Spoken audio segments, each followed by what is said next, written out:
Good day mga kaagri no. So karon magluto day tagbaki no. Wow! Himikos-mikos para mahubas siya mga kaagri. Wawaw kay mga kaagri. So yung ani siya pagluto mga kaagri no. So nagmix gitaon siya mga kaagri. Then dire din mga kaagri no, giluno din nato ang lamas, then gi-mix dayon para magisa siya mga kaagri. Then shout out din to Kales Razo, shout out din sa imo idol. So dire din mga kaagri no, gimikos-mikos din nato ang baki para maluto siya og tarong ug ato ang lamas no.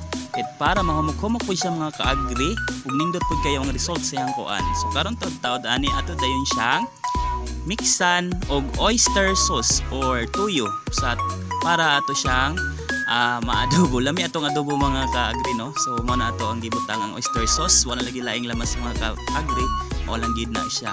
Then tan-aw niya mo ang kusina mga kaagri, lain kay siya pero ay na lang niya tagda mga kaagri kay pobre ra gid tawon mi. So mo na ning result sa mo ang giluto nga adobo mga kaagri, adobong baki mga kaagri, lami kayo siya sa iskahan no. Then naluto na gid siya mga kaagri. So tan-aw ninyo na sa yahong, lami gid kayo siya Thank you so much.